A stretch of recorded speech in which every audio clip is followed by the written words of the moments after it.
দর্শক আমন্ত্রণ জানাচ্ছি নিউজ 24 নিয়মিত আয়োজন 20 সংলাপে আপনাদের সাথে আছি শামীমা দোলা। রুশ ইউক্রেন যুদ্ধের ফলে নেতিবাচক অর্থনৈতিক প্রভাব থেকে মুক্ত থাকার সুযোগ বাংলাদেশে নেই। বিশ্বে যেসব দেশ থেকে খাদ্যপণ্য আমদানি করে বাংলাদেশ, তাদের মধ্যে অন্যতম দুটি দেশ রাশিয়া ও ইউক্রেন। খাদ্যশস্যের মধ্যে সবচেয়ে বেশি আমদানি হয় গম, আর আছে সরিষা, মসুর ডাল, মটরের ডাল ও তিসি দানা। দেশের বাজারে এসব পণ্যের কোনোটিরই সংকট এখনও তৈরি হয়নি। সংশ্লিষ্টরা বলছেন, যদি কোনো সংকট তৈরি হয় সেটাও 1 মাস পর হতে পারে। আর বাংলাদেশ এসব পণ্য আমদানিতে শুধু এই দুটি দেশের উপর নির্ভরশীল নয়, সহসাই তাই সংকট হওয়ার সুযোগ নেই। তবু আন্তর্জাতিক বাজারে দাম বাড়ার অজুহাত দেখিয়ে ব্যবসায়ীরা বেশি দামে বিক্রি করছেন পণ্য। আমদানি করা খাদ্যপণ্যের দামে রুশ ইউক্রেনের যুদ্ধের কোনো প্রভাব পড়বে কিনা, পড়লে তা কি উপায় সমাধান করা যায়, এসব বিষয় নিয়ে আজকের সংলাপ আলোচনায় আছেন বাংলাদেশ দোকান মালিক সমিতির সভাপতি মোহাম্মদ হেলাল উদ্দিন, অর্থনীতিবিদ ডক্টর মাহফুজ কবির ও আমাদের সাথে আছেন একজন আমদানিকারক চট্টগ্রাম থেকে, তিনি মাহবুব রানা। স্বাগত আপনাদের। তবে মূল আলোচনায় যাওয়ার আগে আমরা একটি প্রতিবেদন দেখে আসি।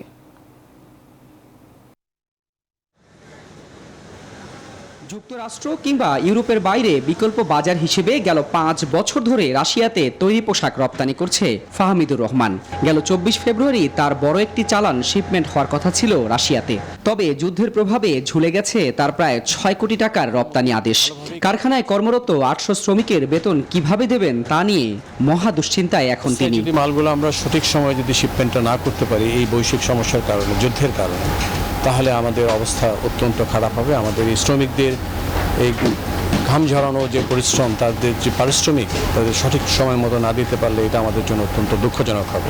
বিজিএম এর হিসেব বলছে, সম্ভাবনাময় বাজার হিসেবে রাশিয়াতে পণ্য রপ্তানি করছে 213টি প্রতিষ্ঠান। গেল অর্থ বছর বাংলাদেশ থেকে পোশাক রপ্তানি হয় $30 বিলিয়ন, যার মধ্যে প্রত্যক্ষভাবে রাশিয়াতে রপ্তানি ছিল $665 মিলিয়ন। তবে ইউরোপের অন্য দেশ ঘুরে পরোক্ষভাবে রপ্তানি $1 বিলিয়ন বেশি বলে জানালেন উদ্যোক্তারা। আন্তর্জাতিক পেমেন্ট গেটওয়ে সুইফট রাশিয়ার বেশ কয়েকটি ব্যাংকে নিষেধাজ্ঞা দিলে পেমেন্ট আটকে গেছে বেশ কয়েকজন বাংলাদেশি রপ্তানিকারকের। বিজিএমই এর সহসভাপতি বলছেন, সমস্যা সমাধানে সরকারের উচ্চ মহলের সহযোগিতা প্রয়োজন ব্যবসায়ীদের। তবে রাশিয়ার সাথে লেনদেনে আরো সাবধানী হওয়ার আহ্বান জানাচ্ছেন বিশেষজ্ঞরা। যে তোমরা কে কাকে এক্সপোর্ট হয়েছে, কে কত পেন্ডিং আছে, কার কত অর্ডার আছে, তারা আমাদেরকে একটা হিসাব দিচ্ছে, সবাইকে আমি দিচ্ছি। তখন আমরা বুঝতে পারবো আমার পেমেন্ট কত বাকি আছে। সরকারের সঙ্গে আমরা আলোচনা করব। আমরা এখনো আশা করি যে সেই পর্যায়ে আমরা আসবে না। যে ঝুঁকির প্রেক্ষাপটে এই ধরনের কাজগুলো যতটা কমিয়ে দেওয়া যায় বা বন্ধ রাখা যায়, কারণ হচ্ছে আগামী দিনে শুধু উৎপাদন করাটাই যথেষ্ট হচ্ছে না, এগুলো প্রেরণ পণ্য শিপমেন্টের বিষয়টিও এখনো বেশ কিছুটা অনিশ্চিত রাশিয়াতে। শুধু তাই নয়, সম্প্রতি ইউক্রেনে বাংলাদেশি জাহাজে হামলার পর ইউরোপে রপ্তানিতেও আতঙ্কিত এখন তৈরি পোশাক রপ্তানিকারকরা। লাখ লাখ শ্রমিকের দিনরাত কাজের ফসল বিশ্বব্যাপী ছড়িয়ে যাচ্ছে বাংলাদেশের তৈরি পোশাক। করোনা মহামারী থেকে যেই সময়ে কিছুটা উদ্ধার পেতে যাচ্ছে পোশাক মালিকরা, ঠিক সেই সময়ে নতুন শঙ্কার ভাঁজ তৈরি করেছে রাশিয়া ইউক্রেন যুদ্ধ। যদিও উদ্যোক্তাদের দাবি, সরকার এবং বিজিএমের নেয়া দৃশ্যমান পদক্ষেপে তাদের কোনো ব্যবসায়িক ক্ষতি না হোক। সুলতান আহমেদ, নিউজ 24, গাজীপুর, ঢাকা। প্রতিবেদনটি তিনি রুশ এবং ইউক্রেনের যুদ্ধের প্রভাবে আমাদের অর্থনীতি এবং ব্যবসা বাণিজ্যে কী ধরনের প্রভাব পড়তে পারে তার প্রতিবেদনে বেশ অনেকটাই উঠে এসেছে। এই মুহূর্তে আমি মাহবুব রানা আপনার কাছে জানতে চাই, আপনি একজন আমদানিকারক। এই যে রুশ ইউক্রেনের যুদ্ধ, তার ফলে আমাদের যে খাদ্যপণ্য আছে তার দাম বাড়বার কোনো শঙ্কা আছে কিনা, আপনি কি মনে করেন? ধন্যবাদ আপনাকে। আসলে আপনার প্রথম প্রারম্ভিক বক্তব্য এবং প্রতিবেদনটি সম্পূর্ণ বুঝতে পারিনি। তবু আপনি যে এখন প্রশ্ন করলেন, আমি একজন আমদানিকারক, ভোগ্যপণ্য নিয়ে আমি কথা বলতে পারবো, এটা আমি বুঝতে পারছি। এখন বাজার নিয়ে আচ্ছা, আপনি বুঝতে পারেন এটি কি সাউন্ডের সমস্যা নাকি শব্দের? তাহলে আমি আপনার কাছে প্রশ্নটি করছি যে আপনি তো আমদানিকারক, এই যে দুই দেশের যুদ্ধ, এর ফলে আমরা তো এই দুই দেশ থেকে খাদ্যপণ্য আমদানি করে থাকি, গম, মসুর ডাল এসব করে থাকি। তো এর ফলে আমাদের দেশের বাজারে খাদ্যপণ্যের দাম বাড়বার কোনো শঙ্কা আছে কিনা এবং এই সমস্ত পণ্যগুলোর সংকট আছে কিনা? শুনুন, রাশিয়াকে বলা হয়, ইউরোপে রাশিয়াকে বলা হয় পাউরুটির ঝুড়ি। অর্থাৎ পৃথিবীতে যত গম উৎপাদন হয় রাশিয়া এবং ইউক্রেন 1/4 যোগান দিয়ে থাকে। এবং রাশিয়া থেকে আমাদের দেশে বিপুল পরিমাণ গম, ভুট্টা এবং সূর্যমুখী অয়েল এগুলো আমদানি হয়ে থাকে। আপনারা জানেন এই যুদ্ধ শুরু হওয়ার আগে আন্তর্জাতিক বাজারে মূল্য ছিল, বিশেষ করে তেলের মূল্য ছিল $1200-1300, এখন সেটা $1800-1900 হয়ে গেছে। এবং গমের উপর প্রায় 40% বেড়ে গেছে এই গমের মূল্য আন্তর্জাতিক বাজারে এই যুদ্ধের কারণেই। তো যুদ্ধের আগে কিন্তু অনেক আমদানি করা হয়েছে, মালয়েশিয়া অলরেডি একটা জাহাজও আছে বাংলাদেশ সরকারি ভাবে, যেগুলো আমদানি করা হয়েছে, পর্যাপ্ত পরিমাণ আমাদের দেশে আছে। কিন্তু ঘটনা হচ্ছে যে এখানে চট্টগ্রামের আমরা যেখানে বসে খাতুনগঞ্জ এবং ঢাকার মৌলভীবাজার যেখানে আমদানি হয়ে থাকে, আমদানিকারকরা মূল ভোগ্যপণ্যের বাজার, এখানে দাম ঠিক আছে। আপনারা প্রতিবেদনও দেখলেন যে এখানে খুচরা পর্যায়ে মনে করেন মৌলভীবাজার থেকে কারওয়ান বাজার এসে তেলের দাম তেল নাই হয়ে যায়, অথচ তার গোডাউনে যখন সব ম্যাজিস্ট্রেট অভিযান চালিয়েছে তখন দেখা গেছে তার গোডাউনে অনেক তেল, সে বলছে তেল নাই, দেওয়া যাবে না। এইভাবে মজুদদারি করে দাম বাড়ানো হচ্ছে, এগুলো ঠেকাতে হবে। আমাদের মূলত খাতুনগঞ্জ বা মৌলভীবাজারে এই ধরনের এই যে গুদামজাত করা হয় না, আমরা যারা আমদানিকারক আমরা বন্দরে মাল ঢুকার আগে আমরা বিক্রি করে দিই, কারণ আমাদের ব্যাংক ফাইন্যান্স থাকে, আমরা কিভাবে ব্যাংকে অ্যাডজাস্ট করব ওই চিন্তাই থাকে আমাদের। এখন কথা হচ্ছে যে বাজার নিয়ন্ত্রণের দায়িত্বকার এই প্রশ্ন এটা সবার মুখে মুখে ছিল, কিন্তু গত কয়েকদিন যাবত আমরা দেখতে পাচ্ছি সরকারি ভোক্তা অধিদপ্তর তৎপর হয়েছে, বিভিন্ন জায়গায় অভিযান চালানো হচ্ছে।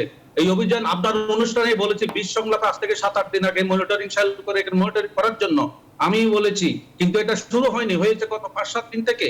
এইটা যদি জোরদার করা হয় আমার মতে দাম নাগালে থাকবে। কিন্তু যুদ্ধ তো শুরু হয়েছে, যেই দেশে যুদ্ধ হচ্ছে ওই দেশে হচ্ছে এই যে আমাদের প্রধান খাদ্যশস্য যেটার মধ্যে আমদানি উৎপাদন হয়ে থাকে গম, এখন গমের বাজার আকাশ ছোঁয়া। এইটাই বাজার নিয়ন্ত্রণ রাখতে হলে বাজারে মনিটরিং বাড়াতে হবে, অন্যান্য দেশ যেগুলিতে আছে ওখান থেকে আমদানি বাড়াতে হবে। আজকের বাজার আপনার গত এক সপ্তাহে যেটা গম ভারত থেকে আসে এটা 200 টাকা বেড়ে গেছে প্রতি মনে, আগে ছিল 1040 টাকা, আজকের বাজার হচ্ছে 1240 টাকা, 200 টাকা প্রতি টনে বেড়ে গেছে। রসুনের বাজার প্রতি কেজিতে 40 টাকা বেড়ে গেছে, এটা কিন্তু যুদ্ধের কারণে নয়। আবার রসুন মার্কেটে যারা আমদানি করেছিল গত 5-7 মাস থেকে গত মাস পর্যন্ত তারা প্রচুর লস দিয়েছে। 100 টাকা 110 টাকা আমদানি করে 80 টাকা বিক্রি করতে হয়েছে, সেই রসুন 80-70 টাকা বিক্রি করতে হয়েছে। এখন বাজার সংকট হয়ে গেছে, এখন রসুনের বাজার আজকে 120 টাকা, এই চাইনা রসুন। আমি আপনাদের মাধ্যমে সবাইকে অনুরোধ করব দেশি রসুন ব্যবহার করার জন্য। দেশি রসুনের বাজার 20-22 টাকা, সাইজে ছোট, কি হয়েছে, একটু কষ্ট হবে রান্না করতে, একটু যে কি বলে পরিষ্কার করতে কষ্ট হবে। আপনারা দেশি জিনিস ব্যবহার করুন, দেশি রসুন 20-22 টাকা এখন কেজি। আচ্ছা, অসংখ্য ধন্যবাদ। আপনি দেশি রসুন ব্যবহার করবার কথা বলছেন, দেশি পণ্য ব্যবহারের কথা বলছেন। আমি দোকান মালিক সমিতির সভাপতি হেলাল উদ্দিন আপনার কাছে জানতে চাই, মাহবুব রানা যেমন বলছিলেন যে পণ্য সংকট হবার মতো কোনো কারণ নেই, যথেষ্টই মজুদ আছে, তারপরেও পণ্যের দাম বেড়ে গেছে, মনিটরিং এর কথা বলছেন, কেন আসলে দাম বেড়ে গেছে এবং এই যে মজুদদারি হয় সেটি দাম নিয়ন্ত্রণে রাখতে কি করণীয়?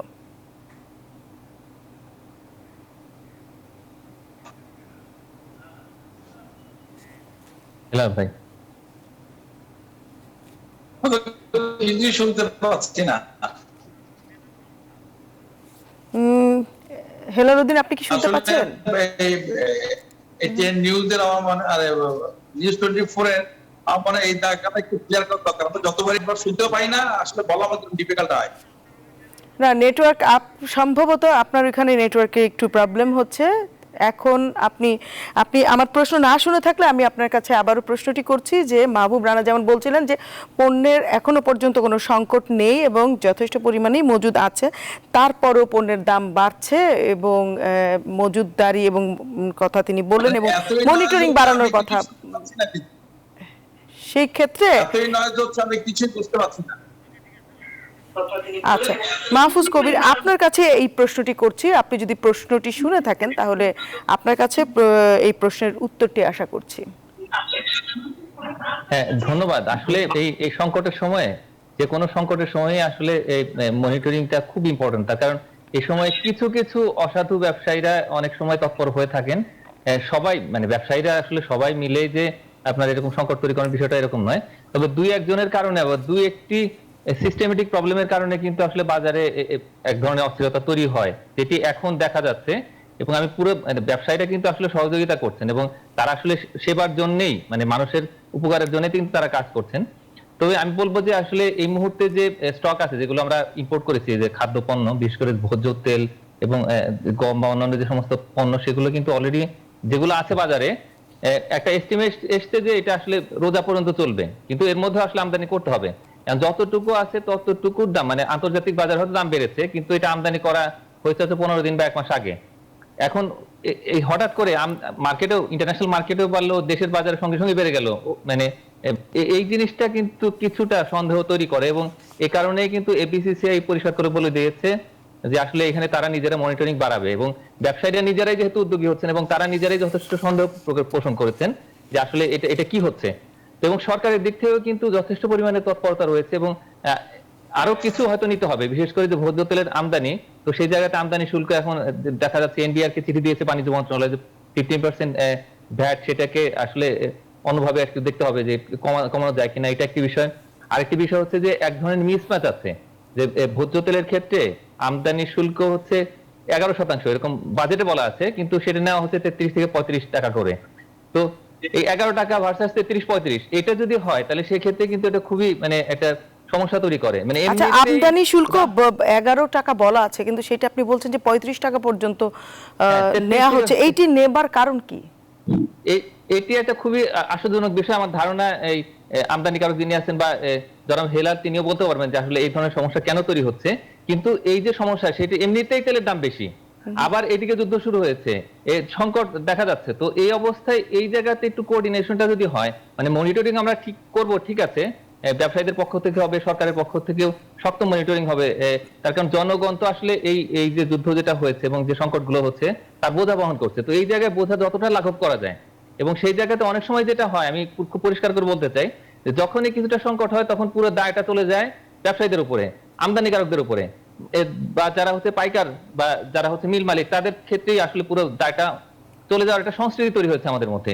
আমার মনে হয় কি যে এই জায়গাটা একটু পরিষ্কার হওয়া দরকার, তার কারণ আমরা এমনিতেই দ্রব্যমূল্যের সংকট, এমনিতেই আন্তর্জাতিক বাজারের সংকট, এর মধ্যে আবার নতুন করে আরো নতুন সংকট তৈরি করতে চাই না বা হতে দিতে চাই না। এই অবস্থায় আমার মনে হয় কি যে এই জায়গাতে প্রত্যেকেরই অবস্থান একটু পরিষ্কার করা দরকার, এবং যে যার যে জায়গায় দায়িত্ব আছে, বিশেষ করে ব্যবসায়ের উপরে যেরকম দায়িত্ব আসছে, তো তাদের জায়গা থেকে আসলে মনিটরিং এ তাদের রোলটা কি হবে সেটা একটু পরিষ্কার করে দেওয়া দরকার বলে আমার কাছে মনে হয়। আর একই সময়ে আমাদের এই যে ইম্পোর্ট ডিউটি এবং ভ্যাট, এই জায়গাতে সরকারের পরিষ্কার অবস্থান নিতে হবে, তার কারণ সরকার বলছেন যে আগামী সপ্তাহে, তো এখনই তো অস্থিরতা। তো এই অবস্থায় যদি ব্যবসায়ীরা একটু আশ্বস্ত না হন যে না ঠিক আছে সরকার খুব দ্রুত মানে ইমিডিয়েটলি আসলে এই ভ্যাটটাকে নিয়ে তুলে নিল, এটা যদি হয় তাহলে সেই ক্ষেত্রে এই যে এখন দেখা যাচ্ছে 5 লিটারের তেল নেই বাজারে, তো এখন মানুষের মধ্যে কিন্তু অলরেডি সংকট আশঙ্কা তৈরি হয়েছে। এই অবস্থায় সরকার দ্রুত ব্যবস্থা নিলে তখনও ব্যবসায়ীরা একটু স্বস্তি পাবেন যে না ঠিক আছে সরকার এটি করছে, যেটি খুব দ্রুত করছে, ইমিডিয়েটলি করছে, এবং তখন তারা আমদানির ক্ষেত্রে বা বাজারে যে সরবরাহের যে সংকট তৈরি হচ্ছে, তো সেই জায়গাতে তারা খুব ইমিডিয়েট অ্যাকশন নিতে পারবেন বলে আমার কাছে মনে হয়। আচ্ছা, আপনি বেশ কিছু পণ্যের যে ইম্পোর্ট ডিউটি, তারপরে ভ্যাট, এগুলো কমানোর কথা বলছেন পণ্য আমদানির জন্য, এবং মনিটরিং এর পাশাপাশি এগুলো দরকার মনে করছেন। মোহাম্মদ হেলালুদ্দিন, আপনি কি এখন শুনতে পাচ্ছেন আমার প্রশ্ন কথা? হ্যাঁ, এখন শুনতে পাচ্ছি, আচ্ছা, কিছুটা শুনতে পাচ্ছি। আচ্ছা, শুনতে পেলে যেটি বলছিলেন যে মাহফুজ কবির, যে এই যে একটি প্রশ্ন আমি তার কাছে করেছিলাম, তিনি বলেছেন যে আপনি বলতে পারবেন যে এখানে ভ্যাট 15%-এর জায়গায় 35% পর্যন্ত নিচ্ছে, এই অভিযোগটি কি সত্য কিনা, এবং যদি হয়ে থাকে কেন আসলে?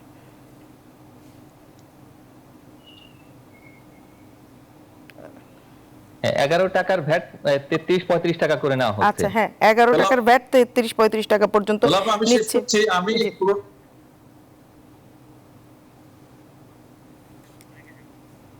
আমাকে শুনতে পাচ্ছেন? হ্যাঁ, শুনতে পাচ্ছি এখন। জি, শুনতে পাচ্ছি। আচ্ছা, আমি একটু অনুমান নির্ভরই কথা বলছি, আমি সমস্ত প্রশ্ন আপনি বুঝতে পারি না, বাট আমি তো প্রতিদিনই যেহেতু কথা বলছি, আমি ধরে নিয়ে কথা বলছি। কথা হচ্ছে যে আমরা যে কারণে দীর্ঘদিন যাবত আমরা বলে এসেছিলাম যে ভোগ্য পণ্যের জন্য আলাদা একটি মন্ত্রণালয় অথবা আলাদা একটা সংস্থা থাকা দরকার। এই যে কিছুক্ষণ আগে মাহবুব রানা সাহেব বললেন যে এখন আদার দাম বাড়তে শুরু করেছে, রসুনের দাম বাড়তে শুরু করেছে। গত 15 দিন আগে আদার দাম ছিল ঢাকা শহরে এই 40 থেকে 45 টাকার মধ্যে হোলসেলে, আর রসুন ছিল 20 থেকে 25 টাকার মধ্যে হোলসেলে পার কেজি। এখন সেটা বাড়ছে। এখন প্রশ্ন হচ্ছে, আমাদের কিন্তু এমন কোনো সংস্থা নাই যে সংস্থা বলবে আমার কতটুকু আমদানির প্রয়োজন, কতটুকু আমাকে আমদানি করতে হবে, কতটুকু আমাকে বিতরণ করতে হবে। এখন আমরা যখন ব্যবসায়ীরা যখন দেখি দাম বাড়ছে, আমরা প্রচন্ড ভাবে আমদানি করতে থাকি। যিনি আমদানি করেন না উনিও দৌড়ে এসে বলেন যে ভাই আমিও আমদানি করতে চাই, দাম বেড়েছে। এরপরে যে দাম কমে যায় তখন যে শত শত ব্যবসায়ী নিঃস্ব হয়ে যায়, সেই দায়িত্বটা কে নেবে বলে? এর জন্য আমরা বারবার বলছি যে আসলে আমাদের সময় এসছে, এখন দেশটা এগিয়েছে। আমার এইগুলো খুবই সহজ বিষয়, দেশটা কিন্তু ডিজিটালাইজড হয়েছে। আমরা কিন্তু ইচ্ছা করলেই আমরা বলতে পারবো আমার কতটুকু আমদানি করা দরকার, কতটুকু প্রয়োজন। আমরা সেটা কিন্তু করছি না। কোন সংস্থা আমাকে বলতে পারছে না আমার কি পরিমাণ আদার দরকার, কি পরিমাণ রসুনের দরকার, কি পরিমাণ তেলের দরকার। এইগুলো আমাদের ব্যবসায়ীরা তার একেবারে নিজস্ব সোর্স থেকে সেগুলো আমদানি করে। আচ্ছা, ব্যবসায়ীরা নিজস্ব সোর্স থেকে আমদানি করছে এবং কতটুকু প্রয়োজন এটি আসলে কেন বলা যাচ্ছে না? আমাদের কি নিজস্ব কোনো বিক্রি করে তাদের কাছে তো কিছু মাল স্টক থাকবে।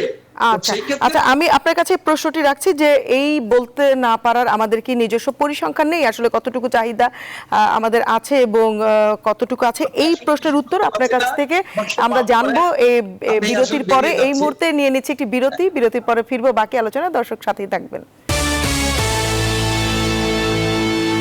দর্শক, বিরতির পরে আবারও ফিরলাম বীজ সংলাপে। আমরা কথা বলছিলাম আমদানিকৃত খাদ্য পণ্যে যুদ্ধের প্রভাব বিষয়ে। বিরতির আগে শুনছিলাম আমরা দোকান মালিক সমিতির সভাপতি মোহাম্মদ হেলাল উদ্দিনের বক্তব্য। আপনার কাছে প্রশ্ন রেখে গিয়েছিলাম বিরতির আগে যে এই যে বলা হচ্ছে যে বিভিন্ন ধরনের পণ্যে 11% ভ্যাট রাখার কথা, সেটি 33% পর্যন্ত রাখা হয়। আপনি আলাদা মন্ত্রণালয়ের কথা বলছিলেন এবং বলছিলেন যে এইখানে আমাদের যে চাহিদা তার কোনো পরিসংখ্যান বা ডাটা নাই, তার ফলে কিভাবে আসলে আমদানি হচ্ছে, কেন ডাটা নাই এবং আমাদের কত চাহিদা এবং কত আমদানি হয়, কেন এই পরিসংখ্যান নেই আপনার কাছে, এটুকু জানতে চাই। এবং এই যে ভ্যাটের যে তারতম্য সেটির উত্তরটি আপনার কাছ থেকে শুনতে চাই। আমি বলবো, আপনার কথা টোটালি বুঝতে পারিনি, তবু আমি অনুমান করে বলছি। আপনি কি শুনতে পেয়েছেন? কেন্দ্র করে কিছু কিছু ভোগ্যপণ্যের দাম বেড়ে চলছে, যেমন ছোলার দাম বেড়েছে, মসুর ডালের দাম বেড়েছে, চিনির ভ্যাট সরকার বাদ দেওয়াতে চিনি প্রতি কেজিতে 2-3 টাকা কমেছে। আপনি কি শুনতে পেয়েছেন? এই মুহূর্তে যদি না শুনতে পান তাহলে আমি একটু মাহবুব রানা, আপনি কি শুনছেন? জি, আমি বলছি ম্যাডাম, আমি আপনার কথা টোটালি বুঝতে পারিনি। আচ্ছা হেলাল উদ্দিন, হ্যাঁ আপনি বলছেন, ঠিক আছে। হ্যাঁ, আমি বলছি এই রমজানকে কেন্দ্র করে ছোলার দাম প্রতি মনে 150 টাকা বৃদ্ধি পেয়েছে, মসুর ডাল বৃদ্ধি পেয়েছে, ছোলা মটর প্রতি কেজি 60 টাকা বৃদ্ধি পেয়েছে, চিনির দাম কিছুটা কমেছে কারণ চিনিতে যে ব্যাট ছিল ব্যাট উঠ্রো করেছে সরকার, সে কারণে চিনির দাম কমেছে। এবং গমের নিয়ে তো আলোচনায় হলো, তেলের দাম তো বৃদ্ধি পেয়েছে, আশা করি সামনে কমবে, আন্তর্জাতিক বাজারে বেড়ে গেছে এবং আমাদের পর্যাপ্ত মজুদ আছে। এখন কথা হচ্ছে সরকার এই খাতে সাবসিডি দিতে হবে, বিশেষ করে গম এবং তেলে সাবসিডি দিতে হবে। আন্তর্জাতিক বাজারে বেড়ে গেছে, এখানে করার কিছু নেই। এই যে যুদ্ধ শুরুর আগে করোনা কালে উৎপাদন কম হয়েছে, এটা আপনারা জানেন, উৎপাদন কম হয়েছে এবং এই শুরু হয়েছে এখন যুদ্ধ অবস্থা। এবং সেটা নয়, গতকাল বিশ্ব খাদ্য সংস্থার প্রধান বলেছে পণ্যের দাম দ্বিগুণ বৃদ্ধি পাবে এই যুদ্ধের কারণে এবং কোভিডের কারণে। সেই হিসেবে আমাদেরকে আগাতে হবে, সরকারকে আগাতে হবে এবং আমাদের দেশে প্রোডাকশন বাড়াতে হবে। দেশের প্রতি ইঞ্চি জায়গাকে কাজে লাগাতে হবে, যেগুলো আমাদের নিত্য প্রয়োজনীয় দ্রব্য ওগুলো আমাদের লাগাতে হবে, নিজস্ব প্রোডাকশন উৎপাদন বাড়াতে হবে। আজকে 3 পার্বত্য চট্টগ্রামে যে জায়গাগুলি রয়েছে আবাদি থাকে, ওগুলিকে কাজে লাগাতে হবে। 1 ইঞ্চি জায়গা খালি রাখা যাবে না। দেশে দিন দিন মানুষ বৃদ্ধি পাচ্ছে, সারা বিশ্বে প্রোডাকশন কমে যাচ্ছে বিভিন্ন কারণে। আমাদের দেশে জায়গা কৃষি আওতায় যে জমি আছে ওগুলো কমে যাচ্ছে, দিন দিন মার্কেট নির্মাণ হচ্ছে, বাড়িঘর নির্মাণ হচ্ছে, জমি কমে যাচ্ছে, কৃষি নির্ভর জমি কমে যাচ্ছে। এগুলি সরকার দেখতে হবে। এই মুহূর্তে দেশকে বাঁচানোর জন্য আচ্ছা, গরিব মানুষ, একদম সাধারণ প্রতি মানুষকে ইঞ্চি বাঁচানোর জন্য। জমিতে উৎপাদন বাড়াতে হবে, কিন্তু এই মুহূর্তে আপনি যেমন বলছিলেন যে বিশ্ব খাদ্য সংস্থার প্রধান বলেছেন খাদ্যপণ্যের দাম দ্বিগুণ হয়ে যাবে, এবং আপনি এই যে উৎপাদন বাড়ানোর কথা বলছেন সেটি তো একটু দীর্ঘমেয়াদের যে কার্যক্রম, কিন্তু একেবারে এই মুহূর্তে ইমিডিয়েট যেই যদি সমস্যা হয় সেটি সমাধানের কি উপায়, কি করা যেতে পারে? সমাধান হলো সরকার সাবসিডি দিতে হবে। সরকার সাবসিডি না দিলে হবে না। আজকে সরকারের তথ্যমন্ত্রী বলছে মানুষের ক্রয় ক্ষমতা 3 গুণ বেড়েছে। এটা কিন্তু যে ট্রাক টিসিবি ট্রাকের পণ্য লাইনে দেখলে মন্ত্রীর কথার সাথে এটা মিল নেই। আজকে মানুষ ঢাকা শহর সহ বড় বড় শহরে টিসিবি ট্রাকের পিছনে রীতিমতো মানুষ আচ্ছা, জ্ঞান সাবসিডি দিতে হবে। আপনি সাবসিডি কোথায় দেওয়ার কথা বলছেন? আপনি কাদেরকে দেওয়ার কথা বলছেন? ব্যবসায়ীদের নাকি? সাবসিডি দিতে হবে ভোগ্যপণ্য আমদানিতে, যে ব্যাটের কথা একটু আগে বলা হয়েছে। তাহলে আচ্ছা, এখনো ব্যাট সেই ক্ষেত্রে আমদানি শুল্ক কমানো এবং সাবসিডি দেবার কথা বলছেন। আমি হেলালুদ্দিন আপনার কাছে জানতে চাই, আপনি যদি শুনতে পান, হ্যাঁ, মোহাম্মদ হেলালুদ্দিন আপনার কাছে শুনতে চাই যে এই যে ভ্যাটের 11% কথা বলে 33% এবং সাবসিডির কথা বলছেন এবং শুল্ক কমানোর কথা বলছেন, মাহবুব রানা আপনার কাছে শুনতে চাই যে আপনার পরামর্শটি এই মুহূর্তে যে যদি খাদ্যপণ্যের দাম বাড়ে সেটিকে সহনীয় রাখবার জন্য কি করণীয়?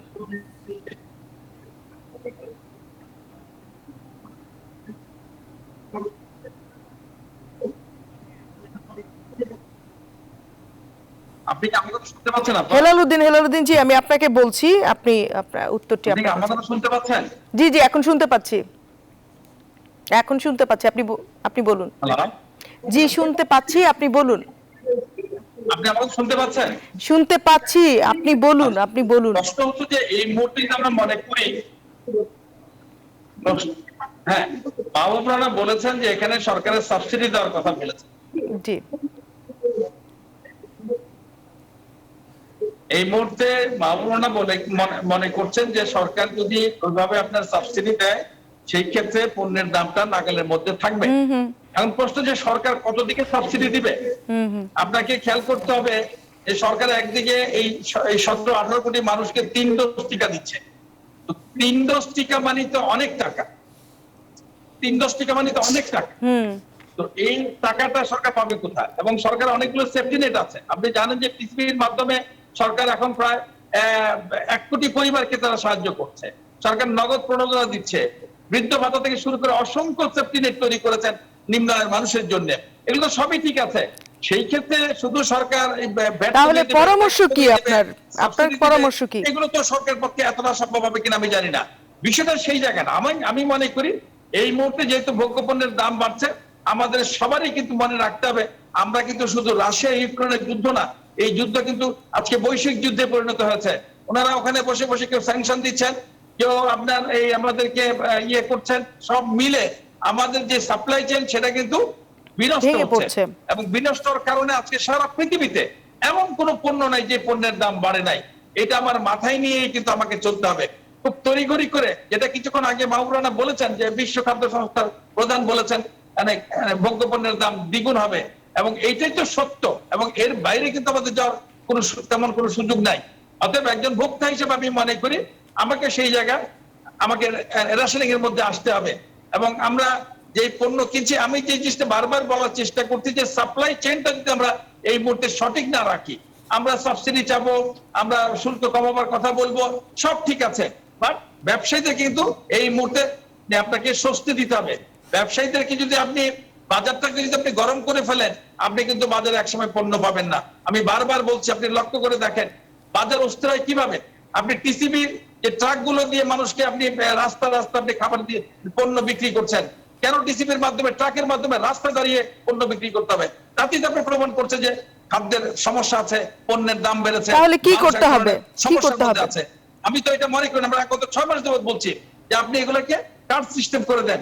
একটা দোকান থেকে এসে সে কার্ডে সপ্তাহে একদিন নিয়ে যাবে, তা না করে আপনি যখন ট্রাক সেল করছেন আর ট্রাকের পিছনে যখন হাজার হাজার মানুষ দাঁড়িয়ে থাকছে এবং অর্ধেক মানুষ পণ্য না পেয়ে সে তার ভাষা অন্যভাবে প্রকাশ করে সে চলে যাচ্ছে, এগুলো কি সরকার দেখছে না? আমার মনে হয় এইগুলো ইমিডিয়েট লক্ষ্য করার বিষয়। অবশ্যই দরিদ্র আয়ের মানুষকে, স্বল্প নিম্ন আয়ের মানুষকে সরকার সাহায্য করছে এবং তবে একটি কার্ড সিস্টেম করতে হবে, টিসিবির কার্যক্রম এইভাবে না দিয়ে। এটি আপনার পরামর্শ। এই মুহূর্তে আমাদের একটি জনাব হেলাল উদ্দিন, আমাদের এই মুহূর্তে একটি বিরতি নিতে হচ্ছে, বাকি আলোচনা শুনবো বিরতির পরে। দর্শক সাথেই থাকবেন। দর্শক, বিরতির পর আবারও ফিরে এলাম বীজ সংলাপে। আমরা কথা বলছিলাম আমদানিকৃত খাদ্যপণ্যের দামে যুদ্ধের প্রভাব। আমি মাহফুজ কবির আপনার কাছে প্রশ্ন করতে চাই যে আপনি নিশ্চয়ই দুজনে বক্তব্য শুনছিলেন। বিরতির আগে তারা বলছিলেন ব্যবসায়ীদের আমদানির ক্ষেত্রে সাবসিডি দেবার কথা বলছিলেন এবং আলাদা মন্ত্রণালয়ের কথা বলছেন এবং সাপ্লাই চেইনটা ঠিক রাখবার কথা বলেছেন। এখন আমরা তো একেবারে সরাসরি দুটি দেশ থেকে, যে ইউক্রেন এবং রাশিয়া থেকে যে পণ্যগুলো আমরা আমদানি করে থাকি, এর বিকল্প হিসেবে বিকল্প কোনো বাজার থেকে অন্য দেশ থেকেও তো আমদানি করা যায়, সেই রকম বাজার খুঁজবার কথা বিভিন্ন সংবাদ মাধ্যমে বিশেষজ্ঞরা বলেছেন। কোন কোন দেশ হতে পারে যে আমরা সেই সব দেশ থেকে আমাদের নিজেদের বাজারকে সহনীয় করবার জন্য, আমদানি করবার জন্য কোন কোন দেশকে আমরা বিকল্প দেশ হিসাবে নিতে পারি এবং ভোক্তাদেরকে কিছুটা স্বস্তি দেবার জন্য? ধন্যবাদ। আসলে বিকল্প খুঁজে খুব একটা পাওয়া যাবে না, কারণ হলো যে আমরা যদি গমের কথা চিন্তা করি, গমের সিজন কিন্তু শেষ হয়ে যাচ্ছে, মানে উৎপাদনের। তো এই অবস্থায় 40% শুধুমাত্র আমরা রাশিয়া এবং ইউক্রেন থেকে আনছি আমাদের মোট আমদানির। তো এই অবস্থায় ভারতও কিন্তু এটা বুঝতে পেরে তাদের দামটা বাড়িয়ে দিয়েছে এবং এই মুহূর্তে একটা ক্রাইসিস অলরেডি শুরু হয়ে গেছে গম এবং গম নির্ভর যে সমস্ত, শুধুমাত্র আটা হিসেবে নয় বা ময়দা হিসেবে নয়, বরং যত রকমের গম নির্ভর শিল্প রয়েছে, বিস্কিট থেকে শুরু করে যত বেকারি পণ্য, প্রত্যেকটা জায়গাতে কিন্তু একটা চেইন রিয়াকশন ইতিমধ্যে শুরু হয়ে গেছে এবং বিশ্বব্যাপী। যার ফলে চট করেই খাদ্য পণ্য সেগুলো আমদানির বিকল্প খুঁজে পাওয়াটা কঠিন। যদি বিশ্ববাজারে উদ্বৃত্ত থাকে তাহলে সেই ক্ষেত্রে না হয় নিয়ে আসা যায়। সুতরাং এই জায়গাতে আমার মনে হয় কি যে এই সরকারের দিক থেকে যে তথ্য প্রবাহ সেটাকে একটু ঠিক করতে হবে এবং এই জায়গাতে বাংলাদেশে আসলে কতটুকু মজুদ আছে, কার কাছে কোন স্টক আছে, সেইটার একটা একটি সংবাদ মাধ্যমে চট্টগ্রাম কাস্টমস হাউসের ডেপুটি কমিশনার এই কথাটি বলেছেন, বিকল্প দেশ থেকেও আনা যায়, সেই কথাটি তিনি আশা প্রকাশ করেছিলেন। তাহলে আমাদের উপায় কি আসলে এখন এই বাজার?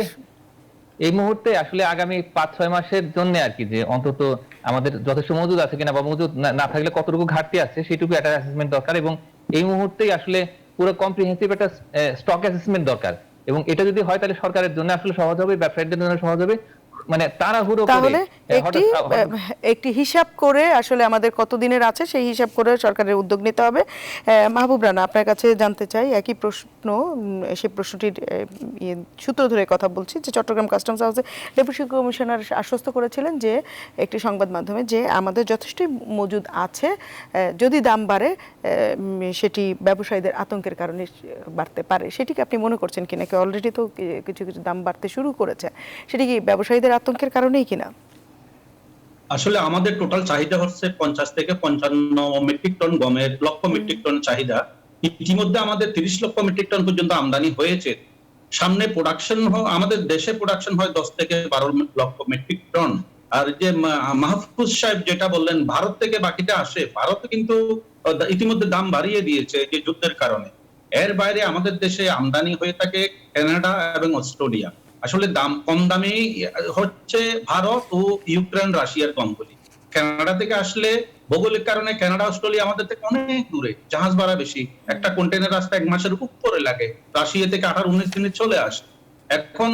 এখন মরার উপর খারাপ গা হিসেবে আসতেছে, দেখবেন আগামী 5-7 দিনে অ্যাড হবে একটা ওয়ার রিচার্জ, অর্থাৎ প্রতিটা কন্টেনারে $500-700 বেড়ে যাবে প্রতিটা কন্টেইনারে। এটা ওয়ার রিচার্জ নামে এটা সংযুক্ত হতে যাচ্ছে, হবে, দেখবেন যে 2-3 দিনের ভিতরে আরোপিত হবে। তাহলে সমস্ত পণ্য দাম বেড়ে যাবে, শুধু খাদ্য পণ্য বলে কথা নয়, জাহাজ ভাড়া, কন্টেইনার ভাড়া বৃদ্ধির কারণে।